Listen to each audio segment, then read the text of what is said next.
Welcome to episode 394 of the Postal Hub podcast. I'm Ian Kerr. Joining me in a moment is Dean Maciuba from Crossroads Parcel Consulting. We're going to talk about FedEx-InPost, parcel lockers and out-of-home delivery in the USA, and maybe a little bit about Europe as well.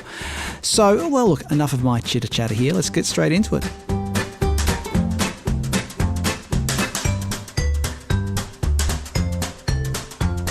Joining me on the line is Dean Maciuba. Dean is founding partner at Crossroads Parcel Consulting. Dean, welcome back. It's been a while since we've had you on the podcast. I've had to talk to other people, believe it or not, in the meantime. But Dean, we're here to talk about some big news. And if you're on the line, it means it's got something probably to do with FedEx. And the news that FedEx, along with others, they're taking over InPost, buying a share in InPost. Have made an offer that's been accepted for shares in InPost. It's the big news. So, Dean, there's been a lot of speculation, especially on Last Mile LinkedIn, about what it all means. Well, let's start. Let's talk about the deal itself. It's what has actually happened. What does the transaction mean? First of all, thanks for having me back. I thought you had forgotten about me. It looks like on paper, if you look at all the stuff on LinkedIn and the announcements, that it's almost a hands-off approach to FedEx, and they won't be commingling the networks or things like that. And I wouldn't expect that, obviously, to happen in Europe because InPost has such a presence in Europe. However, FedEx didn't do this not to be able to get something out of the European side of this. And I think it has to do with marketing and exposure and slapping that brand on those automated parcel lockers. So I think it helps FedEx from that standpoint. Operationally, it doesn't help them very much at all in Poland right now, maybe down the line. However, I think the biggest part of this deal for FedEx is that InPost is very good what they do, automated parcel lockers. And FedEx and UPS have failed miserably in the US in implementing automated parcel locker networks. In the long term, what I think this does is enables FedEx to lean on InPost and say, we want to look again at the automated parcel locker solution in the US, and you're really good at what you do, and can you help us? And I think it's what they bring to the table there that is really going to benefit FedEx. Like I said, they just have not been successful implementing. They've tested automated parcel lockers, but they haven't gotten any traction. And there's other solutions that they have in place, like access points, Walgreens, things like that, their FedEx office store. But you know me, I still think there's a huge opportunity with getting the correct model for automated parcel lockers. And I think part of that has to do with working with the post office too. Because from my standpoint, situating an automated parcel locker at a post office in the US, there's like 25 to 30,000 of them with great parking, great ingress and egress, great locations. It does move towards consolidating almost everything at one major organization. So I'm speculating, but I hope with the cooperation of the USPS and FedEx together, they can bring the USPS into this also. And the benefit to the USPS, obviously, is then they're bringing many, many more people to visit their post offices, which is critically important because what's happening to mail? Well, Dean, that's quite an introduction. Let's have a look just before, because I think we're going to get into this out of home question in the USA. We'll go into that in a moment. But just to finish off, so to speak, talking about the European side of things, it seems unlikely that FedEx would just buy a share in InPost so that they can put the FedEx sticker on thousands of parcel lockers across Europe and the UK. Yes. So, and at the same time, we all know that FedEx had an interesting integration with TNT over the past what was it now? It's 10 years, I think. 11 well, years. not quite 10, but it's been a while. It's been a while. So just in the European side of things, are we to take out of this, it's sort of a wait and see approach. Let's see what happens with regard to B2C volumes, or how FedEx may or may not use the lockers in the European context. It may even just be prepared to let InPost continue, as the sort of, as you said, the media release sort of intimated that InPost will just continue to run. It's not going to be integrated into FedEx. So it's just a case of letting InPost do its stuff in Europe. I think long term, if we want to speculate, maybe there are. We're here to speculate, Dean. I mean, yeah, we've taken the wild speculation of last mile LinkedIn and we're putting into podcast form. That's what we're doing. I think down the line there may be opportunities operationally to put the two together, maybe with the FedEx pickup and delivery operation side and the InPost parcel lockers. Also, maybe I don't know how much local usage, like how do local retailers use InPost lock boxes throughout Europe. When they get an order for something, a small retailer, they just walk off to a parcel locker and put it in there. But there may be opportunities in the long run for them to commingle operations and gain efficiencies, and then also gain more business and revenue. So you could look for that to happen, but no one is saying that's going to happen today. But I don't think everybody got into this and paid a premium price just to sit on everything as it is. And there's a lot of talk at the moment about what will happen in, say, the UK, where we have a very competitive parcel locker situation with Amazon, InPost, Royal Mail being very active there as well. So there's a lot happening in various parts of Europe and the UK. Can we say Europe and mean the UK as well? Depends on your perspective, probably. Anyway, Dean, let's just move our focus then to the US. Before we do, I want to ask you something a bit historical. Was it Flying Tiger? No, Flying Tiger is a retail chain, isn't it? Flying Tigers was one of the largest air cargo, international air cargo carriers in the world. And they had a lot of big old 747s before that was popular 40 years ago. And FedEx bought Flying Tigers, not so much for those old cranky airplanes that weren't very efficient, but they had all the routes in Asia, especially China. And back then, everything was about China. It's amazing how things change, isn't it? And so they bought it for the route authorities and the parking spaces at airports in China and the rest of Asia where Flying Tigers was very strong. They took it on the chin with losses from those operations until for many, many years. But ultimately, it paid off because they were a force in China. Not so much now, but things change. That may turn around again. We really don't know what's going to happen. Hopefully it does turn around again. So if they learn anything from Flying Tigers, it's, synergies occur, but it can take a long time to realize a benefit from putting things together.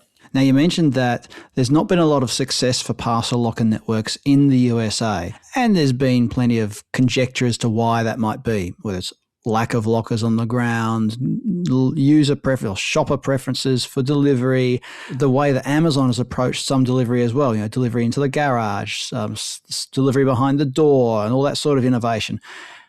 But then the counter argument is always, well, people in the US want out-of-home delivery because they're tired of porch piracy, which is, nobody can really put a figure on porch piracy for various reasons, which we won't get into today. But anyway, Dean, I'm at the risk of rambling on instead of asking you a question.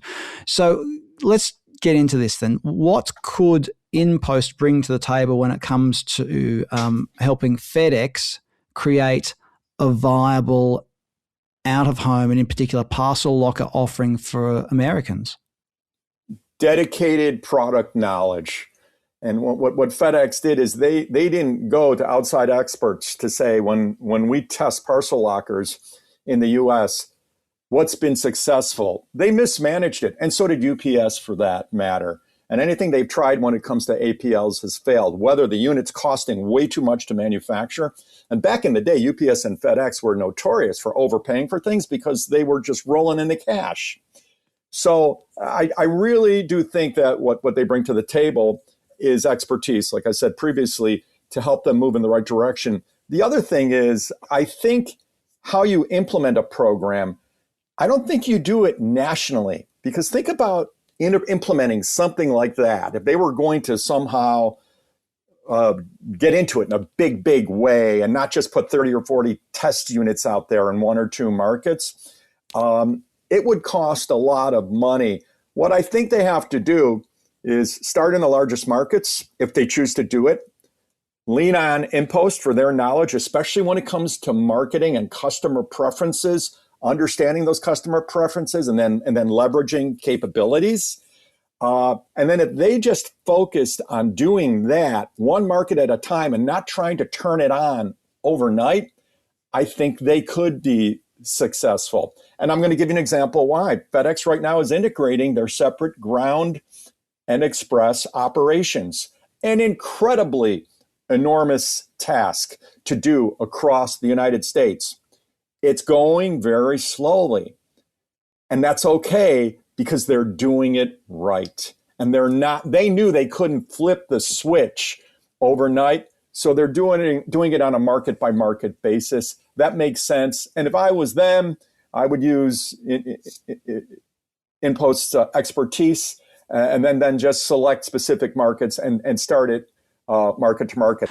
You mentioned in your introduction, I suppose, that or as it is, FedEx has PUDO or out-of-home delivery partnerships with a number of retailers.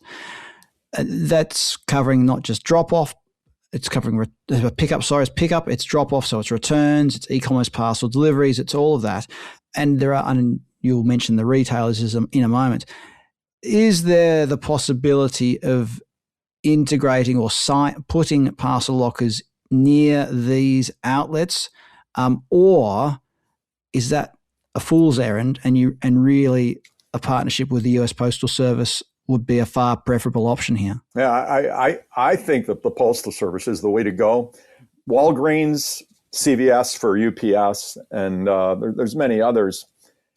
It's an okay experience. It's not a great experience because that's not their primary business. In many cases, Walgreens have taken their 2000 period photo counters and turned them into places where they stack the package up behind the counter and it still has the photo sign on the top. And they don't get a lot of attention there. Also, the customer doesn't get a lot of attention there. Also, there are opportunities.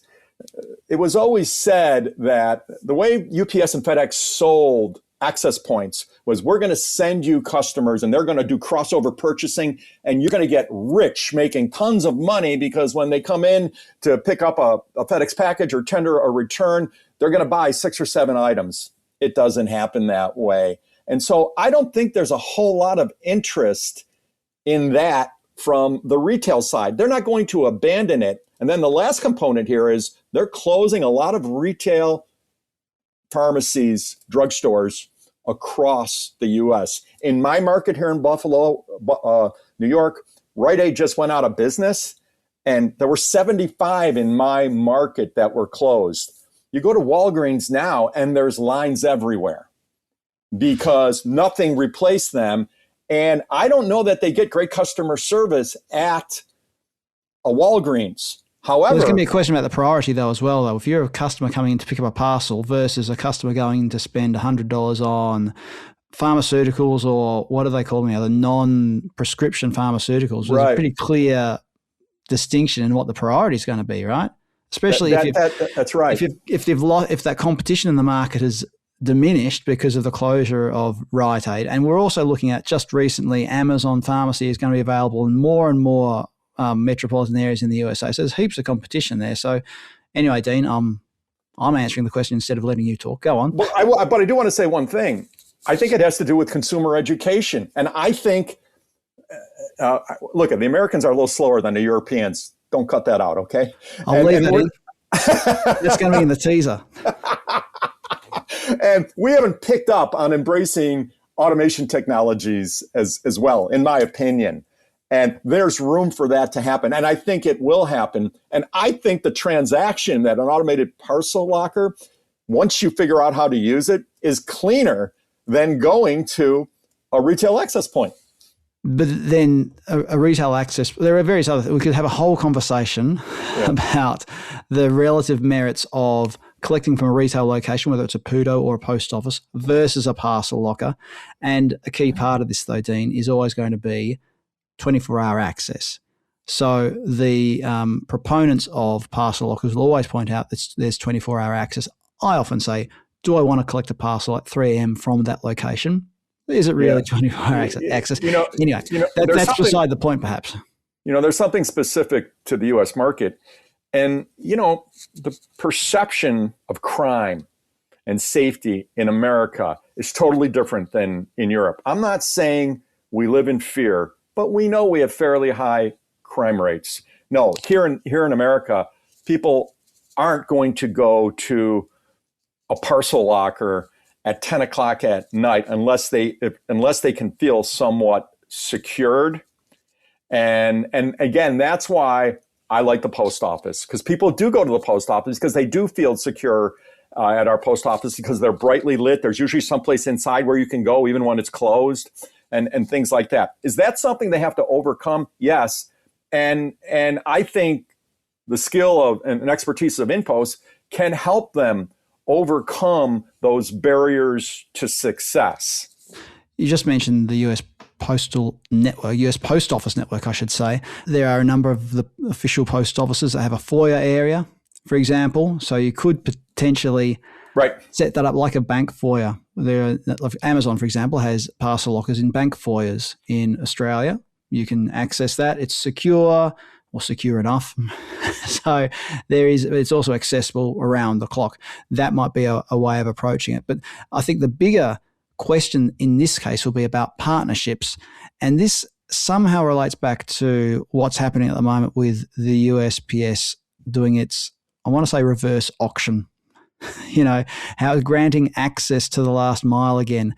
Is this part of that same conversation, Dean? If FedEx is now thinking, well, we're going to have the expertise somehow, and we're going to have the expertise in parcel lockers. We know there's potential in the US. The best organization for us to partner with domestically might be the US Postal Service. Do you think there was the interest from the USPS for this sort of deal, or do you reckon they'll go and try and do it on their own? The US Postal Service will try and do parcel lockers on its own. I was involved in a project with A.T. Kearney where we took a proposal to the Postal Service about 6 or 7 years ago. And, they gave us an audience. We visited them a couple of times in Washington. We put together this great PowerPoint. And they just weren't in a position to be open-minded enough back then to consider it. And they were developing their own parcel locker, proprietary. I will tell you that I think those 25 to 30,000 U.S. Post Office locations are the most prime, underutilized pieces of retail property in America. And I still think there is an opportunity. A lot of it had to do with the way the Postal Service ran back then and their frame of mind. And they weren't private entrepreneurs. Are they moving more in that direction? Maybe. But everybody is changing, and I do think that they have an opportunity here.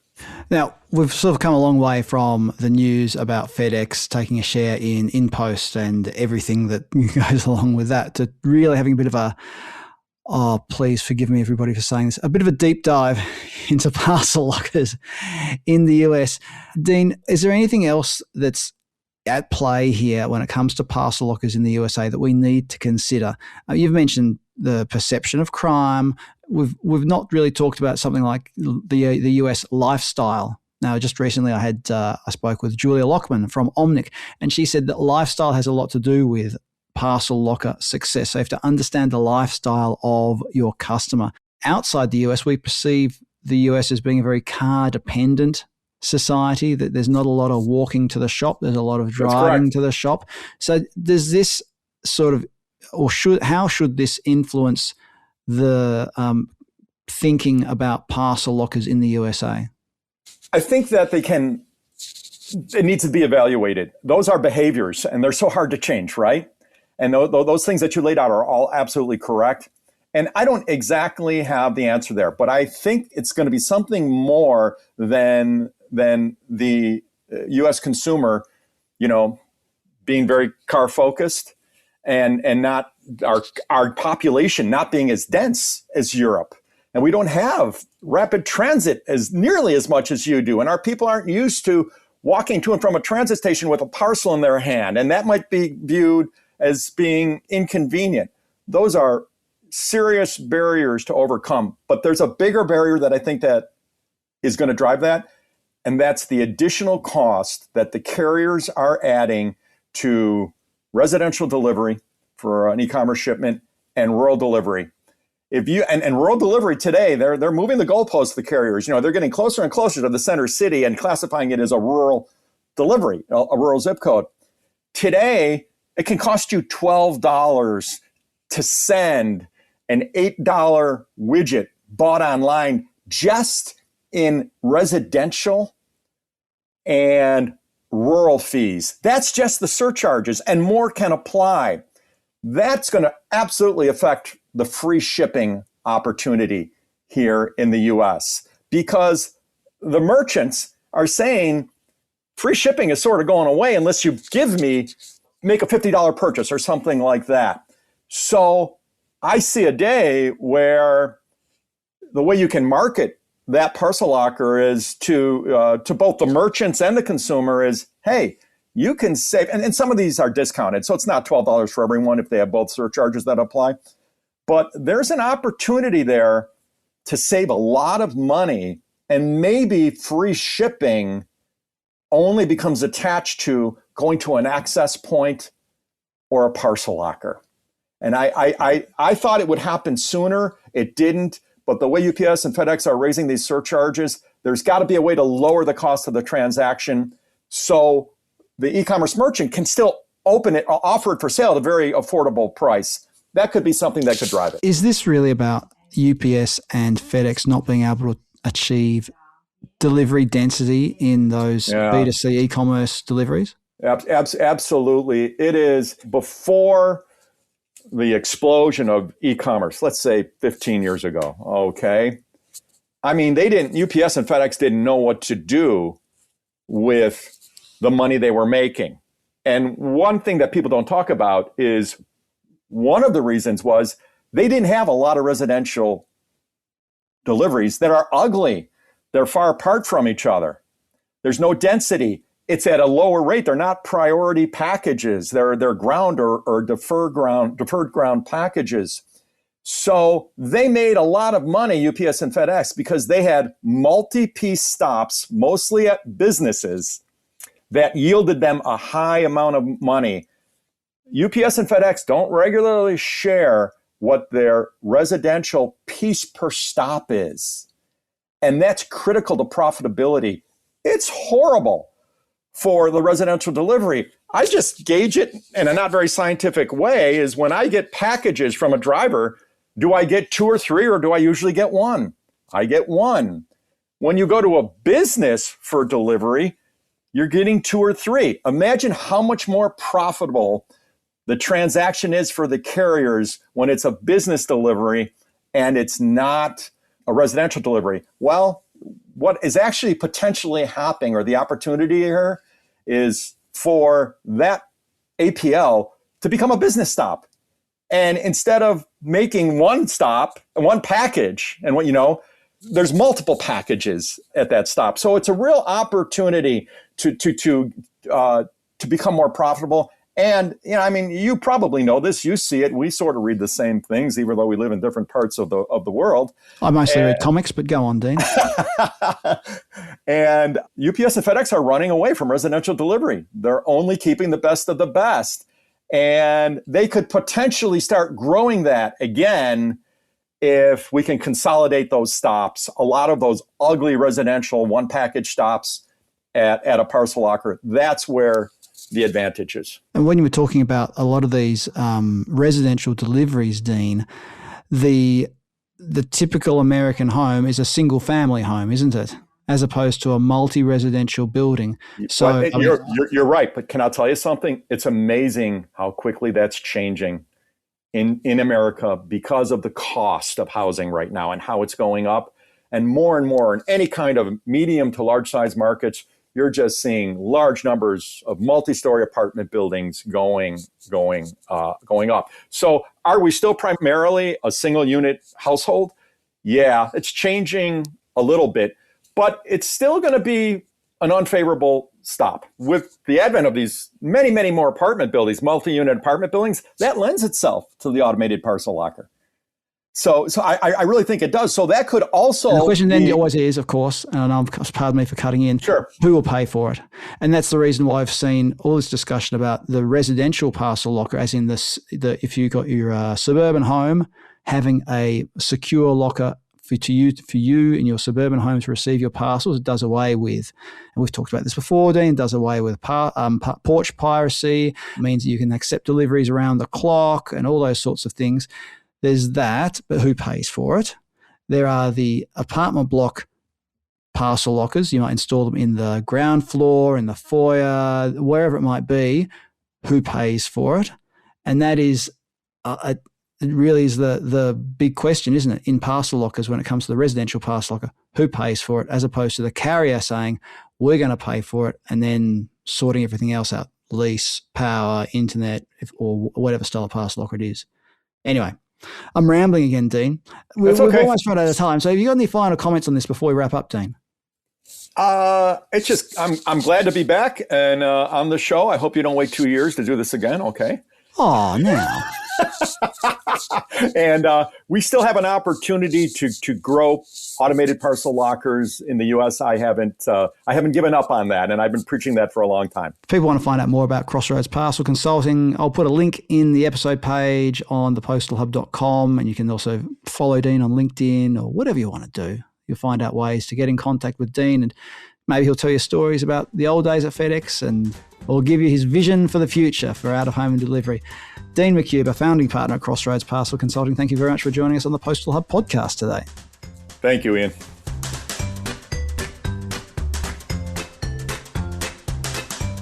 Now, I did say last week that Alan Barry will be coming up this week, but I reckon Alan's going to be coming up next week, which, well, look, probably. I mean, it's my show. You know, if I choose to change the order, I choose to change the order. Anyway, so coming up next week, probably, Alan Barry talking about out-of-home delivery in the UK, and also we've got Peter Summers coming up soon, as well as many other great guests. Don't miss any of them. Subscribe to the Postal Hub podcast in a or many podcast platform. Subscribe to the newsletter. Go over to thepostalhub.com and you can sign up there. And if you want to find out about all the other stuff I do, email me, ian@thepostalhub.com. I'm Ian Kerr. Thanks for listening in, and I look forward to your company next time on the Postal Hub podcast.